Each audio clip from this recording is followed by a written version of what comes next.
Hometown Murder Tour is a true crime podcast for entertainment purposes only, assuming you find us entertaining. That being said, stories of violence, sexual assault, and other criminal acts will be discussed using adult language. Consider this your warning.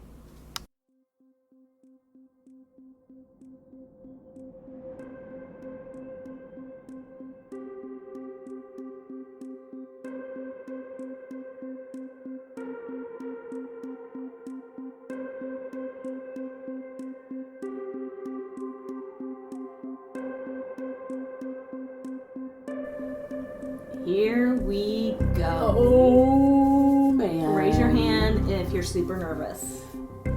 Oh, wait, this is a podcast. This one who has two thumbs and is real nervous. Okay, everyone, we're nervous because we're doing a big one. This is real big for Springfield now. It's a big one. So she said. So just know we're nervous. Yeah. We're going to do the best we can, but also if you don't like it, I don't Go fucking fuck care. yourself. Yeah. Okay, so by the way. Oh, yeah, hey. Hometown Murder Tour. Yes, I'm Sarah. I'm Amy. And we, if you don't know. Yep. In a typical normal world, not a COVID world. Right. We would jump in my car. Sure would. Drive to a murder scene. Well, we'd get a coffee. Uh-huh. Drive to a murder scene. Talk about a murder. And then you'd listen to it. Yes. Yes. Now, Amy doesn't bring me coffee. I don't. And she shows up at my house and we socially distance and we record in my house because of COVID. Yeah. So we are fairly far apart. Yeah. Recording. And again, hopefully the sound picks us up. We're a lot closer to the recorder in the car. Yes. So I'm always a little worried about the echoing and how it sounds and all of that. But it is what it is. This is all we've got. So we're distanced and we're inside. So we cannot travel. Although we have been trying to do ones in the 417 area where we don't have to travel. But this one is right here in town. Yep. But we're excited about it. It's a big one. It's a big one, and it actually, as this comes out, it is going to be the anniversary month of this horrific crime. Yeah. So it kind of fits in with February. Yeah. And it's going to be a two-parter. Yes, it is. And we'll get into that here in a moment. Before we do that, though, we're going to take care of a little bit of housekeeping. Okay. Housekeeping. Merchandise. We've got merch. Stickers. Buy our stickers.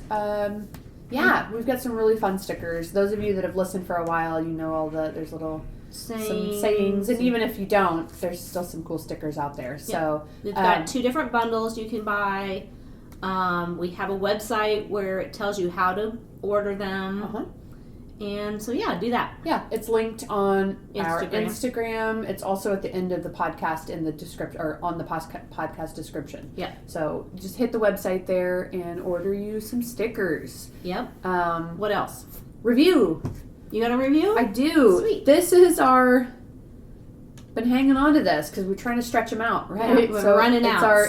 It's our one and only iTunes review that we have left. If you want to be on a not very famous podcast, please write a review or send us a comment or something. Yeah, so we'll read it. Podbean, you can send us a comment. You can comment on an episode or just send a comment in general. You can send us a tweet comment. You can send us an Instagram message. Yes. You can email us at 417hmt@gmail.com. Yeah. Anything. Comment at all. Yeah. We would love to give you a shout out on our Not Famous podcast. Yes. But this is an iTunes review. It is from April. So that's it. April 2020. 2020. From Super Blargle. Oh, I like Super it. Blargle. I know. What up, Blargle? Yeah, 5 stars. Thank you. And it says, OMG in love with HMT. Oh, I like that. I do too. It says, love hearing local cases with a unique format. I mean, it was unique. It's really not unique anymore because we don't go anywhere. But we'll be back. It says, these ladies do an amazing job and always make sure the victim isn't forgotten. Love it. Aww. So, yeah. Thank you, Blargle. Super Blargle. Thank you very much for the 5 stars and the shout out. We appreciate hope you're still listening. And the review. Yeah. We hope you're still listening. So you heard that. So yeah, please comment wherever you listen. Rate us, please, and then also leave a review. And we'll give you a shout out. Mark that off the got it. list. Yeah, we've got our list here. So we talked merch, we did review, and now you want to explain what's happening here? Did we say the murder? No, we say did. Which one we're doing? Okay, people. If I could do sound effects, a little drum roll. There you go. Here we go. It's the Feeney murders. You're screaming in your cars right now. The Feeney family murders. Yeah. Okay, so if you're not from here, this is one of the top, probably 3 famous, but I'll go 5 famous things that have ever happened in this town. Yeah. It's horrific. Yes. And I know a lot of people that know a lot of stuff. We got a lot of info for you on this one. It's exciting. It is exciting. I don't know if I should say this up front. We'll get into it. So what we're going to do, the plan is for this murder. Yeah. Because we got a lot to say. Yeah, we're going to break it into 2 parts. So this is a 2-part episode. First ever for HMT. So part 1, we're just going to kind of give you the information, what happened. Background about the crime itself, the incident. We'll cover the victims. We may or may not get into some of the speculations or comments or whatever. We'll talk about the trial. Just general info. Kind of a typical episode of what we would normally do with any of our murders that we cover. But because there's online as well, not the personal connections, but online, there's some comments from some people that knew personal stories. But also, not necessarily myself, although I do know someone who was there at the time. But you have a lot. I have several people because I knew you were here. Yeah, you grew up here. Yep. You went to that high school. Yep. You have worked in the district for a while.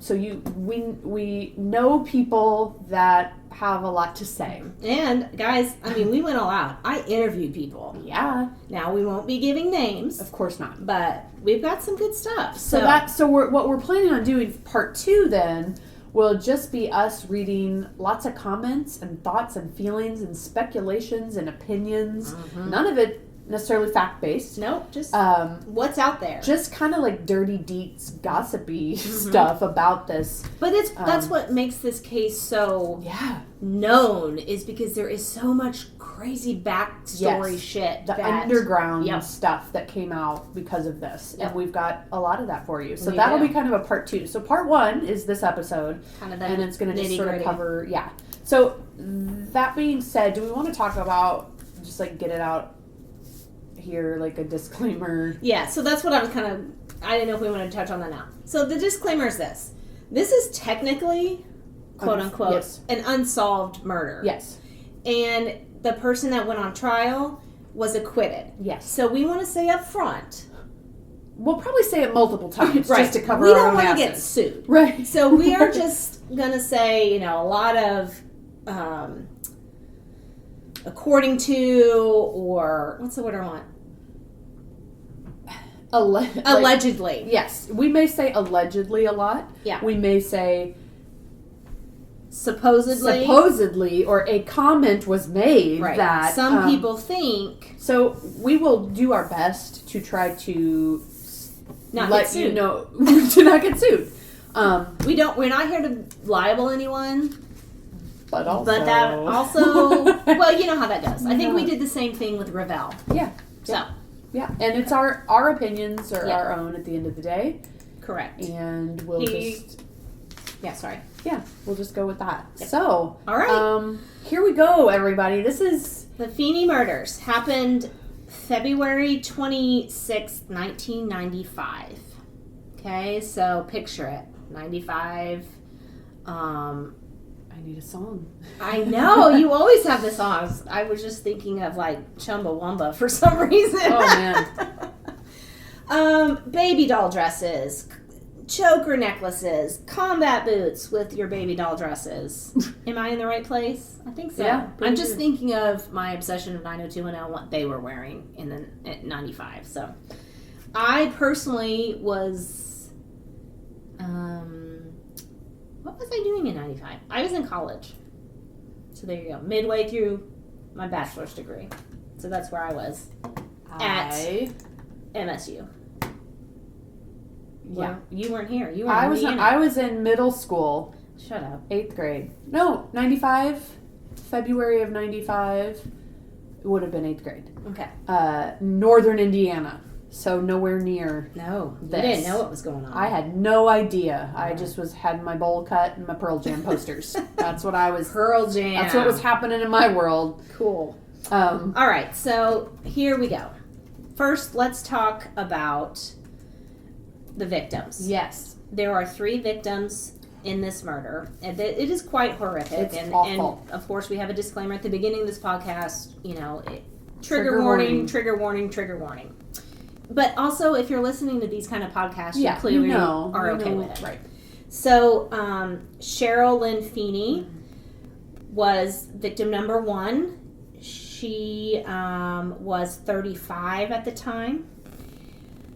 Tyler John Feeney, age 6 at the time. Look at his little face. I know. It's so sweet. And then Jennifer Lynn Feeney was, it says 1, but I think she was 18 months. Yeah. Yeah, July. So, a baby. All right. Can't. I'll go ahead and read the obituary. So, this was from the paper. Is that correct? Yes, I clipped it right from the newspaper. The paper. The newspaper. I said the paper. The like paper. I was, yeah. Like you're a grandparent? Yeah. Okay. I did. Got it. Cheryl Lynn Feeney, 36, her children Tyler John, 6, and Jennifer Lynn, 18 months, died Saturday in their home in Springfield. Cheryl was a member of the Church of Christ. She was a 1978 graduate of Camdenton High School and a 1981 graduate of Burge School of Nursing. She was an RN, BSN, and a gynecological surgery team leader at Cox Medical South. She is survived by her husband, John, her parents, Donald and Evelyn Hash, a brother and his wife, Douglas Scott and Darlene Hash, all of Camdenton. Oh, just there's all of town. Camdenton? Yeah, Okay. All right. And her paternal grandmother, Clara Mae Hash, Omaha, Nebraska. Tyler was a kindergarten student at Wanda Gray Elementary School. In addition to their maternal relatives, Tyler and Jennifer are also survived by their father, John, their grandparents, blah, blah, blah. I'm not going to go through the names. Yeah. Services will be at 2 p.m. Friday, Church of Christ, with Dennis Smith officiating. Burial will follow in Green Lawn Memorial Gardens under the direction of Green Lawn. This is the part that got me. Just, why did they have to put this in here? I don't know. So they say visitation will be from 7 to 8 today in the funeral home. The caskets will remain closed at all times. Why is that necessary? Why do they have to say that? I don't know. I guess, I don't know. Anyway. Good question. Yep. It says, in lieu of flowers, a memorial fund has been established. I wonder who got that.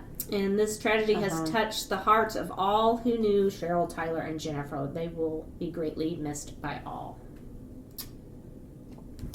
So, shall we get to the deets? Yes. Okay. I think we're going to touch on the area. Oh, yeah. Let's talk about the area. So, it's kind of, there's 2 places involved in this. So, I'll talk about the home. Sure. And then you can talk about the other if sure. you want. Okay. So, they lived on West Nottingham Street. It was built in 1990. So, at the time, I mean, it was only 5 years. This neighborhood was very new. Yes. Like, it is on the very southwest corner of Springfield.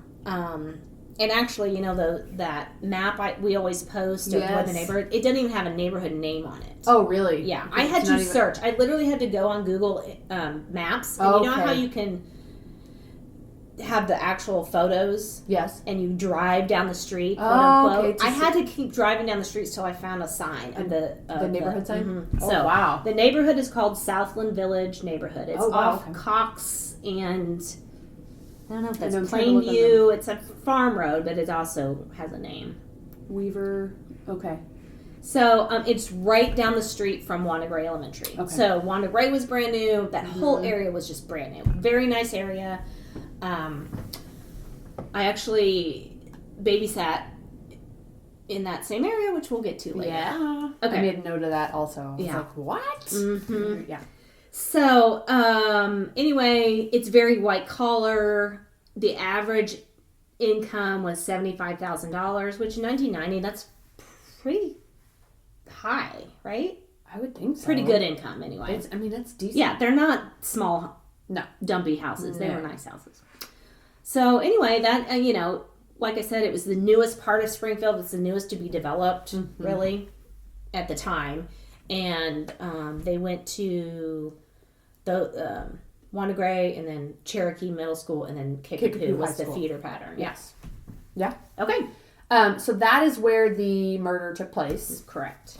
But there's another area also involved, and we'll get into that. If you're not familiar with the case, you'll know. If you are familiar with the case, you already know. Is Lake of the Ozarks. Mm-hmm. So we'll get into that here in a moment, but this is about an hour and a half away from Springfield. Mm-hmm. It is kind of right in the middle of Missouri-ish. Yeah, not right in the middle, like middle-ish, I would say. Yeah. It is...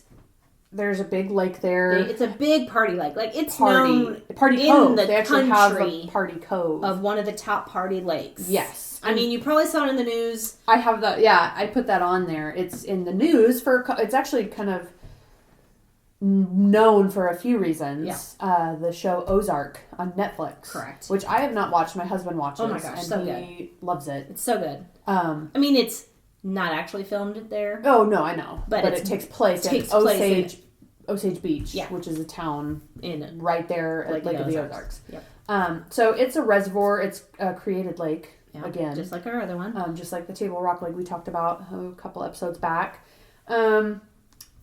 Really, there's not a whole lot to say about it other than it's a man-made lake, party cove, party lake. You saw it on the news lots this summer. You saw it this news when, I think it was a Memorial Day weekend. During COVID, people. Yes, during COVID, it was in the news, made national news because of all of the ridiculous party-packed bars videos that were leaked from. Yeah, it was ridiculous. It says during the 2020 COVID-19 pandemic, the Lake of the Ozarks gained notoriety when on Memorial Day, a large crowd congregated at the lake. And then Ozark we talked about as well. So big party lake. There's resorts. So the big resort there is called Tantera. Yeah. And we'll be talking about that quite a bit. I have been there many times for conferences. They have. I was getting ready to say they hold a lot of conferences. Right. It's a conference center. Yes. It's on the lake, so there's fun things to do. But then they have a huge convention center kind of type situation. But what I really want to talk about, and I looked and looked and looked, and if you have been to Tantera, you know. So I mean, also back in like high school, middle school with my church youth group, we would go there to ice skate, right, do those kind of activities. Okay, pause. Oops, sorry about that. Okay, moving right along. Anyway, I was talking about Tantera, and there is, and I scoured the internet for the pictures of this because it is so memorable. I've looked everywhere, and if you've been there, you know. So in the main building, they have shops down this hallway. Mm-hmm. So they've made this hallway look like a little town. So all the exteriors of the entrances to each little shop looks like a roof and windows and a door. And it had this awful moldy smell that was like funeral home mixed with mildew, a swimming pool, because the swimming pool was downstairs. It was so bad. And as recent as, when's the last time I went to a conference there? Maybe like 5 years ago, 4 or 5 years ago. Still the same. Still the exact same. But you can't find a picture of it anywhere. Cannot. Should have taken one when I've been there.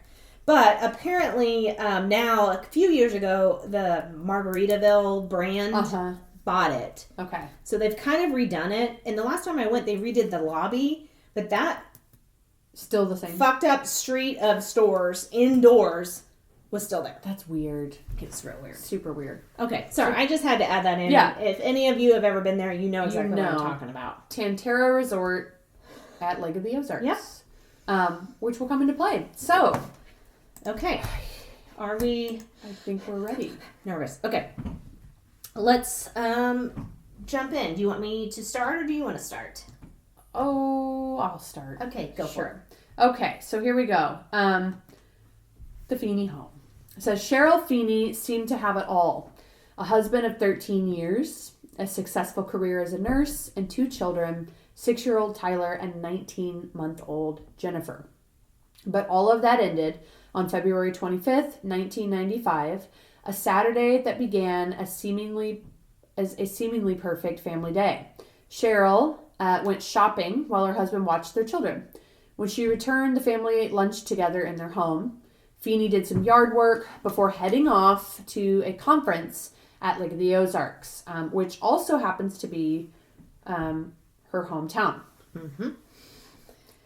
So this picture-perfect family fell apart when Cheryl, Tyler, and Jennifer were brutally murdered that night as they lie in their beds. Cheryl was found lying face down on the waterbed, beaten to death with a piece of metal pipe.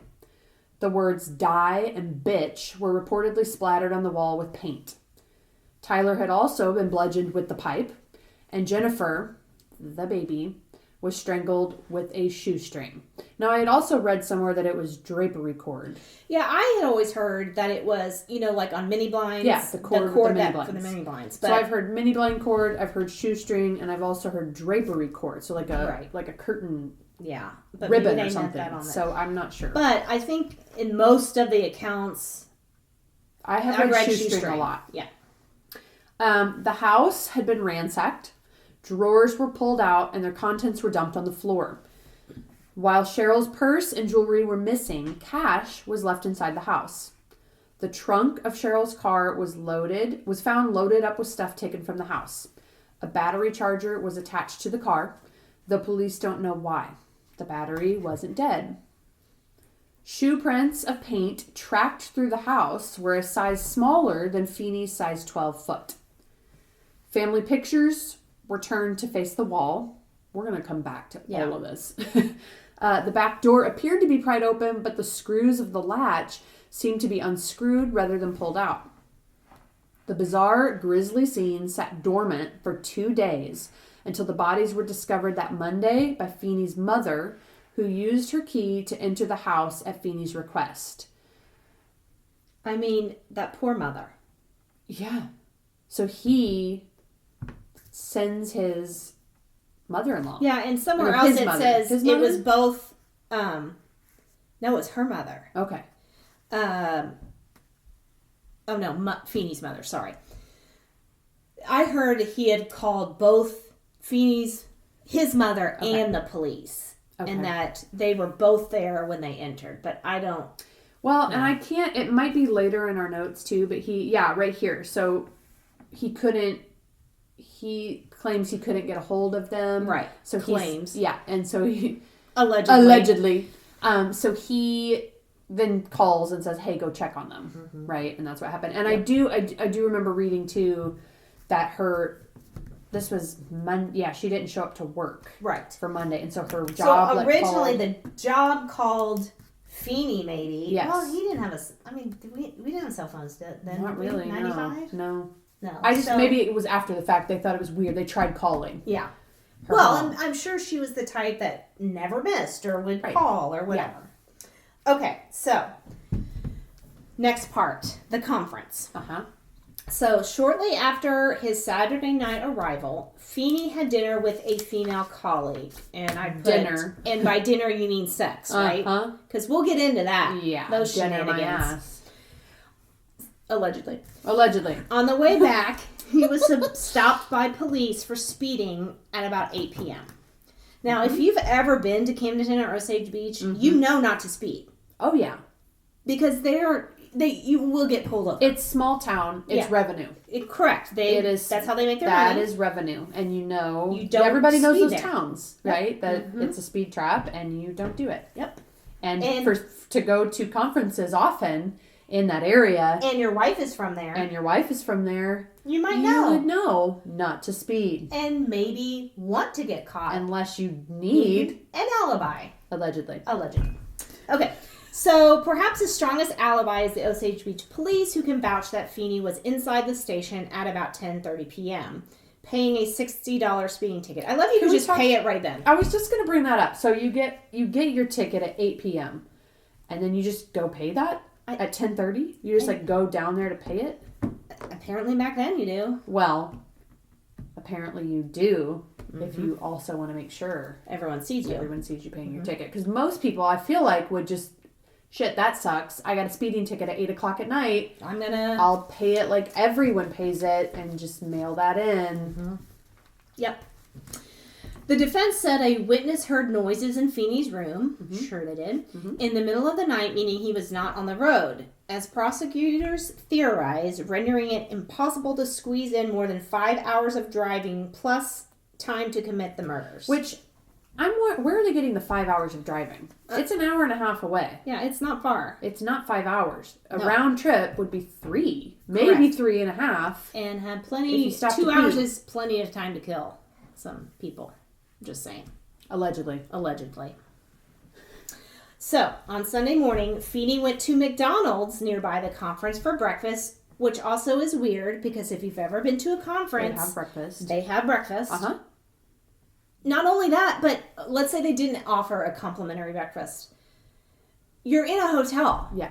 Also, this was back, nowadays conferences, everybody's cutting back and you get your shitty little granola bar and your banana. Right. But back then, mid-90 conference, they had straight up, you were getting a full-blown breakfast. You were getting biscuits and gravy and bacon and all the shit. Yep. But not him. He went to McDonald's to get a receipt. A breakfast. Yeah, and breakfast. Also wound up with a receipt. With a receipt that has a timestamp on it. Imagine that. Coincidence. 7 a.m. timestamp. Allegedly. He claims that he was unable to contact his wife by phone all day Sunday, and the children's babysitter left a message for him at the school saying she couldn't get in touch with Cheryl. That prompted Feeney to call the sheriff's office and his mother Monday morning, urging both to go to the house to check on his family. Feeney says he only discovered their fate hours later when he received a call from his parents. So just to kind of recap a little bit. Yeah. Through the 3 family members, 2 bludgeoned to death. Yeah. Horrible. Yep. Horrible. It was bad. Horrible. Real bad. 6-year-old also, he was bludgeoned. Yep. And the baby strangled. Was strangled. And is that down here later? Just the other grisly details about that? Do we want to talk about that? Just well, it might be in there, but maybe we don't need to talk about that. Yeah. I'm sure it'll come uncomfortable. It does. You can look it up. Well, it does. We'll talk about it, I guess, later when we get to... I have some questions and just some comments, so maybe we'll talk about it later. But, yeah, so here we go. So they're going to immediately start investigating. Within days, Feeney's car was impounded as part of the investigation. He spoke with police 3 times, and he wrote a 7-page statement in the days following the murders, telling authorities that he was more than 2 hours away. So he wrote this big old statement. Seems like a lot of pages to just... did they have lower speed limits back then? Is that why it's taken so long? Yeah, it's still saying more than 2 hours. I know, I don't get it. It's not that far. No. Okay. He later volunteered hair and blood samples for examination, but followed his attorney's advice to refuse to take a lie detector test. Okay. Police sent questionnaires to most of the 1,800 teachers participating in the conference to help prosecutors piece together a timeline of Feeney's whereabouts. So during this time, they interviewed all of these teachers at the conference. Did you see this guy? Here's his picture. Was he having breakfast? Was he at the dinner that night? I want to know. They never say who the woman is he had dinner with. They don't. They sure don't. Dinner, quote unquote dinner. Allegedly. Yeah. So during the grand jury proceeding, a Springfield gas station employee testified that Feeney bought gas early Sunday morning, placing him near his home within hours of the murder. Work records, however, indicate that the witness didn't even work that night, the defense counters. So that happened. I know. It sounds very similar to, if you listen to Serial, remember that eyeglass place? Yes. And the time cards and all that shit? Yeah. I mean, something could be said. And I'll just say, so, they're interviewing everyone at the conference, and we will talk way more about this because I have, like I said, I've talked to teachers that worked with him, but they interviewed multiple times the teachers in his building. Yes. And back to when I was talking about, I used to babysit in that neighborhood. So I babysat for some people that lived directly behind him. And I remember her telling me, the police came to their door, asking them questions. Did you hear anything? Did you see anything? Blah, blah, blah. Of course they didn't. But it was always very creepy to me. Fast forward, after all of this, he, is acquitted. We already said that. We didn't ruin this story. But I would be in the backyard playing. With the kid you were babysitting. With the kid I was babysitting. And he would come out on his back porch and smoke. And I'd be like, all right, we're going back inside. It was so creepy because I'm sorry. Yeah. Your wife and two small children were murdered in this house. And you're living there. I would burn it to the ground. Yeah. Unless I did it. Yeah. There's so much stuff to talk about. Yeah. Okay. So much stuff to talk about. Had to throw that in there. But my own personal experience of seeing him after the fact. Yes. So creepy. Gross. And then I have another story. But I'll save that for part 2. Yep. Okay. This is you. Oh, it's me. It is? Yeah. Oh, okay, it is. I'm on it. I know what I'm doing. It's fine. Okay. Dedicated family man or husband looking for a way out. So, according to investigators, Feeney wasn't the dedicated professional family man he portrayed, but a cheating hubby who would buy alcohol for his underage students. Guys, this is where it starts getting real fucked up. So, here's what I remember. He was a teacher at the school I went to. Most of my friends, we all had him.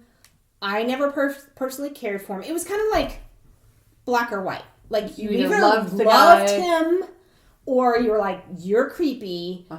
I don't like you. And it was the same way with, now that I've talked to teachers that worked with him. Same way. Either thought he was great. He was great, or no, he had a definitely creepy vibe. And yeah, he did. So when this all started coming out, it was like, what the fuck? As someone who recently graduated from the school, I was like, wait, what's going on with my teachers? Yeah. And not just at Glendale, but across the district? Yeah. So in this investigation, they start finding out that Feeney had multiple affairs. With teachers. Lots of teachers. Teachers' wives. But not just that, it turned out that these conferences being held at Tantera, these science teacher conferences, were just these hotbed, pun intended, orgies. Just parties, pulling trains. Sex, on boats. Yes. Have a sex cabin. Yes. All the things. And so then there's all this investigation reveals all of this just shady shit is going down. Every day, not just with Feeney, but with all of these different teachers in the district. And I'm thinking, this is the district I went to and now work for. Also, have you seen science teachers? Yeah. Can we talk can we just talk about Feeney? Well, have you seen him? You sure have. Not someone I would be I need some of that. But he also looks like every science teacher did in the 90s. Like a serial killer? Think of all of your science teachers just banging it out on a boat on a lake. That's what was happening. Gross. And all of this shit started getting and then starts coming out, like it says, buying alcohol for his students. And I know specifically of one student that he would be seen out at bars with. And I heard a story, again, allegedly, he took her to MU to party one weekend. Wow. And you think about, we've come a long way as far as educators. Yeah, because I even think back to, it wasn't Glendale High School here, but it was high school in Farmington where I'm from, or my middle school, and you think of the high school where I lived in Indiana, and you just think about some of the, like, we had our drama club parties, and here's our teacher partying up with us, and it was it was just not, it was different. Yeah. Not okay. No. But it was never seen. So I'm wondering how much of this was just, Feeney, everybody loves the guy. Him. He's so fun. He cares about his students. Yeah, the kids love him. He shows up to the bonfires and, you know what I mean? Like, ugh. Gross. Okay. That information, back to the underage drinking thing, prompted Feeney to file a suit against investigators. Okay, so now Feeney's suing. Who he charged were unfairly ruining his reputation. The suit was dropped before the trial began. Because it was accurate. Yeah, I think that as more and more came out, they're like, you don't have a leg to stand on with this. Like, this is just, your reputation sucks now. Prosecutors believe Feeney committed the vicious killings not only to collect on life insurance policies, which was like $500,000 or something, on all three members, but as a necessary step in a quest for freedom. So... that's the prosecution. Yeah. And then the defense, however, maintains that Feeney never left the conference and is innocent. In addition, they contend that the evidence, which is entirely circumstantial, is slim at best. They also contend that even if Feeney was an unfaithful husband, it doesn't make him a murderer, which is true. But he did it. Oh, wait. Allegedly. So, just fast forward. So... the murders happened in 95, and then it took a year and a half later. 14 months to actually arrest him. So they were building their case. Meanwhile, the entire time he's living in the home. Correct. Yep. The home where his wife was bludgeoned to death, his 6-year-old baby son was bludgeoned. I say baby because he's a little boy, 6-year-old. Bludgeoned to death, and his little actual baby daughter was strangled. Yep.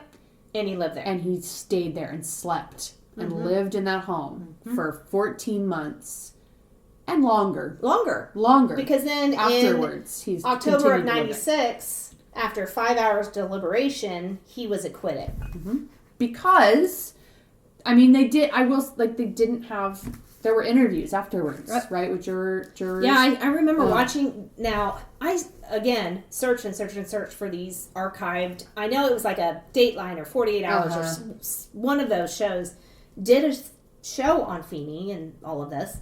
And I remember them interviewing the jurors, and they said, we 100% think he did it. Right. We just can't say without a doubt. They did their job. Yeah, there was reasonable doubt there, and they didn't have enough evidence to link him to the crimes, so they couldn't convict him. Yep. So he's acquitted, and he continued for a little while. Yeah. Was it another year or two to live there? I don't know the exact time frame, actually. Yeah. But I know he was in the area for quite some time. Yes. And I do know there, which I guess we didn't really talk about this. There is not a lot out there online about this. Surprisingly. So, yeah. This was known as what they call it, like Springfield's OJ trial. Yes. It was on court TV, televised, the whole every thing. Every day. Huge. And there's really nothing out there. There's a couple newspaper articles, some websites where like people have a blog. Yeah. And then there's like a Reddit thread. That's about it. There's one YouTube video, but it's just the memorial of a year later, a vigil, which he was. If it was a year later, he hadn't been arrested yet because it was 14 months. So you can go to YouTube and just Google like Feeney murders, and there'll be it was from the news, and it's about 3 minutes, and he's there at a candlelight vigil. Yep. It shows him there. His sisters, Feeney's sisters. Talk about it, and they talk about how the person's still out there, and he's there at this vigil for his family. That he And murdered, what I allegedly. find very interesting is after his acquittal that he said he was going to spend the rest of his life finding who did this to his family. Yeah. And guess what? Did we ever hear from him again? Sure didn't. In Nope. fact, last we know, he's in Brazil, right? Brazil, somewhere He in South moved to America. somewhere where they don't have extradition? Extradition. I know that if Brazil he's doesn't have acquitted, extradition. he can't be retried for it. Right? Double jeopardy? Is that how that works? Yeah. So he's Now, unless there's like a new charge? Yes. So let me tell my other story about after the fact. So 96 he was acquitted, blah blah blah. So Yep. fast forward to 2004, I'm engaged, and bridal fairs. I'm going to bridal fairs and I'm doing all that stuff, right? So my mom and I go to a bridal fair at the Oasis Convention Center, down on North Blackstone. Yeah. And one of my mom's friends she used to work with owned a tuxedo place. And so we had stopped to talk to them. So we're talking to them and I'm looking at this man, this tall man. My God, he looks really familiar. And when was this? This would have been 2004. Okay, yeah. So a while later. So it was this tall man and this short Hispanic looking woman.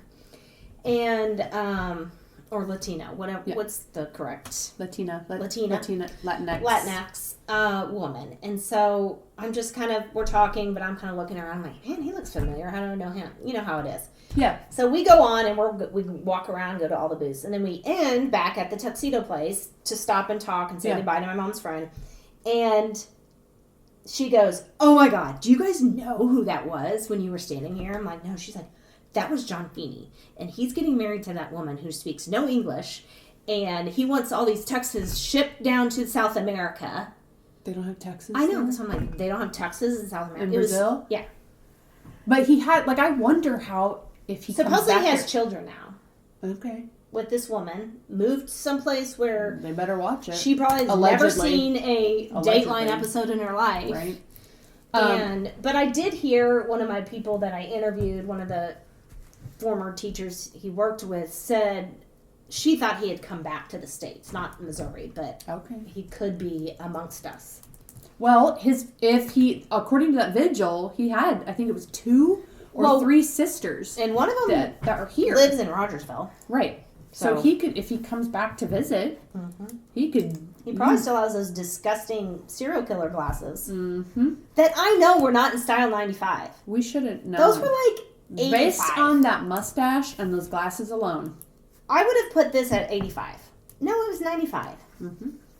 What is up? Yep. Okay. Now I guess this is not necessarily alleged. I mean, it's that's basically it. That's the case, everyone. And so it's still technically unsolved. No one knows. The killer's still out there. We're 2021. Think about all the advancements in crime scene investigating.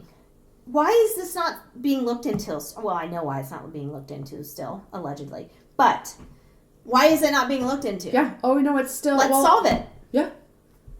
And is it even listed on cold case? I looked on an unsolved mystery site, and it's listed on unsolved. But it doesn't seem like it's active. I wouldn't think so. And we can get into, there's some, and I can't remember let's just talk about the crime scene. Okay. Because it's not necessarily comments or anything, but I feel like we need to just kind of go back and talk about the paint on the walls, the words. The staging, if you will, allegedly. 100%. And let's top it off with, science teacher. Mm-hmm. So you know some things. Yep. About decomp. Bodies. Evidence. All of that. Also, from what I know, and I don't know a lot, you were at the school. Glendale was a pretty top-notch. Not that I'm saying it's not now, but it was the school. Yeah. Us and Kickapoo were with the test scores and their had teachers. All the attorneys' kids and the doctors' kids, and there was lots of money. And so the teachers, were top notch. He's no dummy. No. Like, John Feeney was a very smart science, chemistry, physics teacher. I think he was even like part of the curriculum team. Yeah. Like, so the fact that, and they don't list this necessarily in the official evidence, or maybe if you actually went to court documents, it would be in there. Right. But everybody's heard this part, that the heat was turned up in the house and the waterbed was turned up. Yeah. So Cheryl was found on the waterbed. Right. With the heat turned all the way up, because as you know, if you're a crime person, you change the temperature, hot or cold, they can't determine time of death. Right. So there you go. There's that. So yeah, the waterbed was purposely turned up. If we look at this again, so let's just like go back. Okay. The words die and bitch were splattered on the wall with paint. Okay. And I don't know the reasoning for that, or what does that mean? If it's just anything to draw attention to the, like, this was a target. Oh, a husband wouldn't do this. This is a target. Like, this was a robbery. This was a robbery. This was a revenge. This was something. There was the ransack. Like, the house was all, there was just like stuff kind of here and there. Although there is, I don't know if it's in one of the comments. We might read that later. But some of the way things were ransacked, and I can't remember where I heard this. If I read it across something, but they thought it was interesting that some of the things that were ransacked, like files and stuff, it was almost like they were out of place but still stacked together. Right. Like, I'm gonna make a mess, but I don't want to have to file this shit again later. I don't really want to have to clean it up in my own home, allegedly. So it was just, there was kind of an interesting thing how things, they were dumped on the floor. Her purse was missing. Some jewelry was missing, but there was still cash inside, like left there. So if you're going to rob the place, you're going to leave the cash and take the jewelry. Okay. Her car was full of stuff. Like, they were going to rob it and put it in her car. Or was she leaving? Right. Or some, you know what I mean? And a battery charger was attached to the car, but the battery wasn't dead. So it's just this like weird situation. Weird stuff. And then I think it's down here on the notes. There were an insurance company had they had noted that 300 items, or he had claimed 300 items were stolen. Not, and I guess that's not the 300 items. They weren't included in the trunk, right? Because those would have been found there. Yeah. So apparently there were more items that were claimed to have been stolen, and an insurance investigator found that he was... I had a Rolex and a 10-carat diamond that was stolen. Studded, ruby, but the insurance investigator found he was not at fault in the death, so he was able to collect insurance money. He got all the insurance money. So for those 300 items. So he got life insurance money. $500,000. $500,000. He was able to collect insurance money on the 300 items he said were stolen, not including the items that were placed in her trunk and left there. You know where a really good place is to get rid of stolen items that you don't want people to... What's that? A lake. Oh, like a big lake. Like in an area, like if you're at a conference and there's a lake right there that you could just throw it in. Yeah. And that would never be found. That's true. Just a thought. Yeah. Allegedly. So there's these missing items, or the ransacked house. There's all this kind of stuff. There's the... okay, so evidence about the events. I'm going to do this one. I'm taking it. Are you talking about the pictures? No. Where are you at? Well, the evidence about the events. After details?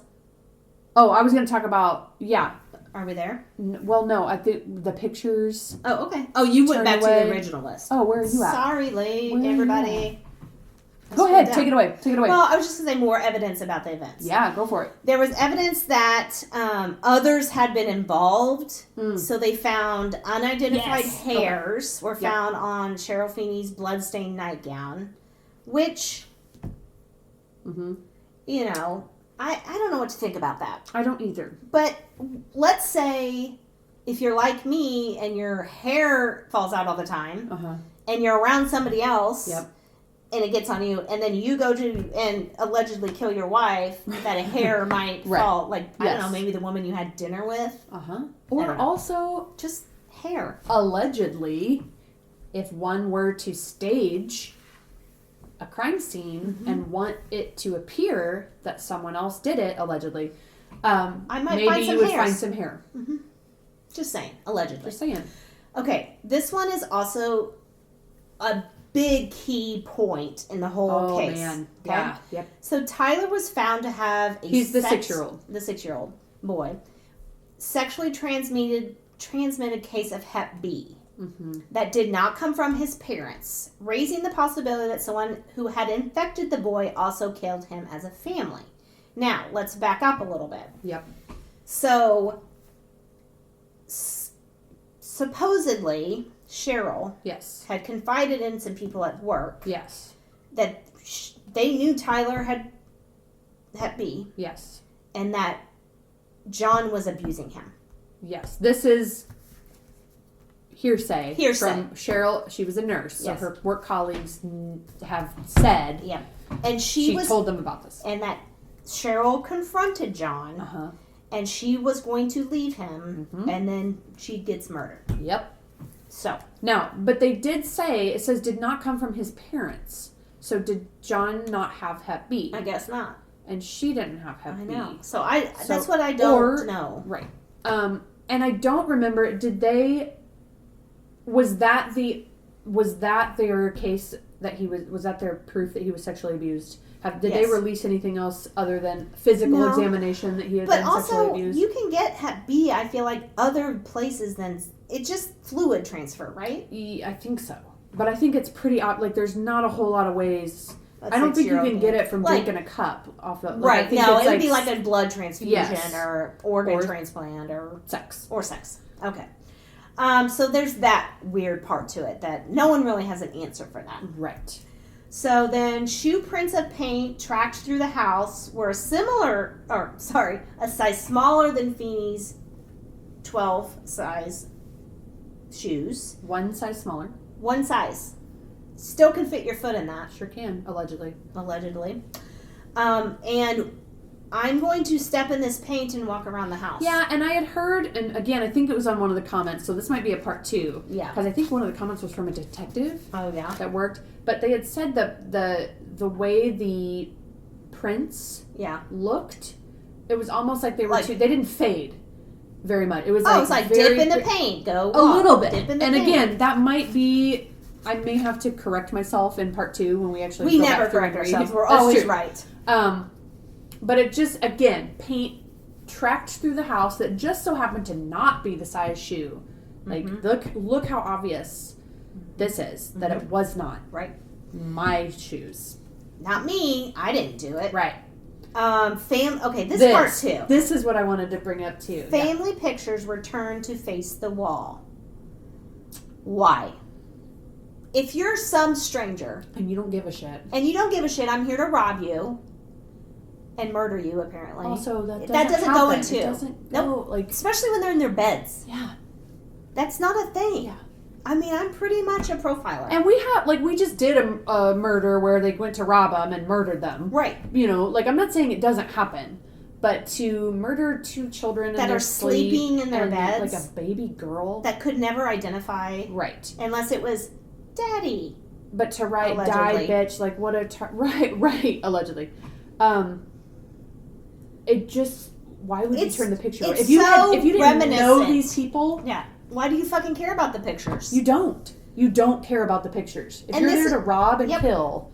And this is reminiscent of, the 80s satanic panic. Yes. There's a lot of that thrown in here. Yes. Which this is kind of past that time period, but people It was still not... I mean, there was some satanic panic stuff going on. But I mean, trying to make it seem nefarious, ooh, evil people came in. Charles Manson scrolled on them. Yes. It seemed very... Yeah. How can I make this look as creepy and spooky and not me as possible? It just doesn't make any sense because it's I'm going to look for a paint of can. A paint of can.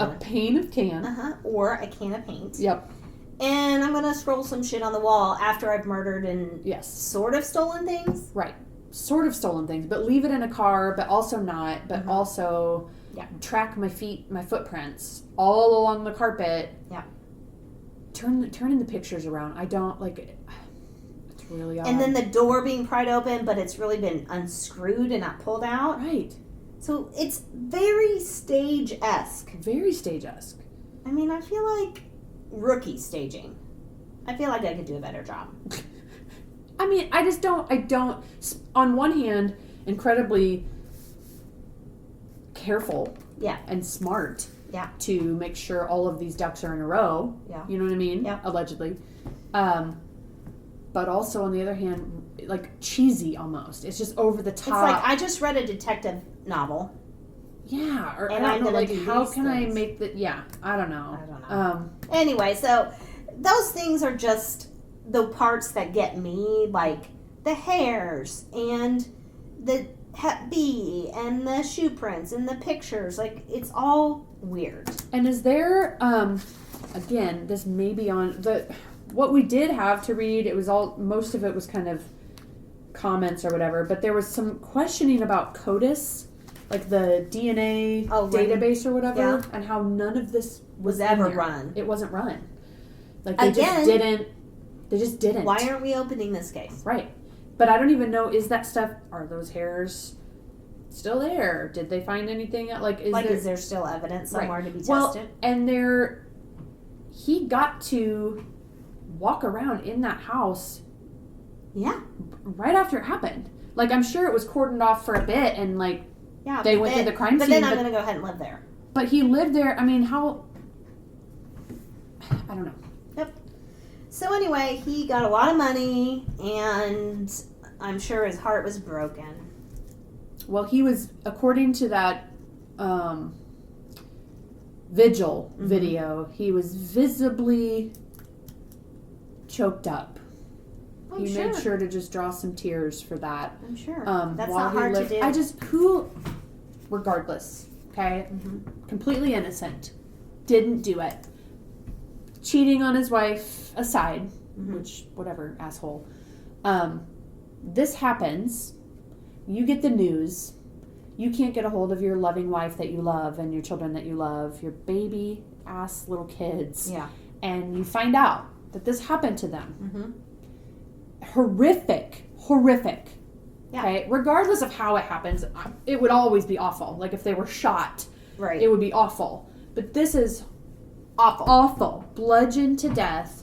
The little baby strangled, and reports say it didn't even... Around her neck. It wasn't even around her neck. It, like, slipped off of her neck and was, like, around her mouth. And what a horrible way. Yep. Absolutely horrible. For that to happen, completely innocent... You would there is no way in hell, you cannot tell me you could live in that house. Nope. And be okay. Nope. And be okay with that. Not a normal person. A normal person. I would as soon live on the street. Yeah. If I didn't have money to buy another place. Be shacking up I'd live with my parents. Yep. You cannot tell me. Absolutely, there's absolutely no reason that you would be able to do that. Nope. I'm sorry. Like, you can't. And you know what? If he really wanted to, I guess he just allegedly thought he got away with it. But let's pretend I committed a crime like this. I would specifically not go back to the house to make myself look innocent and that I had a fucking heart. Right. Just the blatant, I don't know. Yep. But... And we'll get into in part 2 about his personality. We sure He will. was a narcissist and he was a sociopath. So, yep. So that's it. Those are the facts, mostly facts, Quote unquote facts. Quote unquote facts. Quote unquote allegedly. Quote unquote of the Feeney family murders.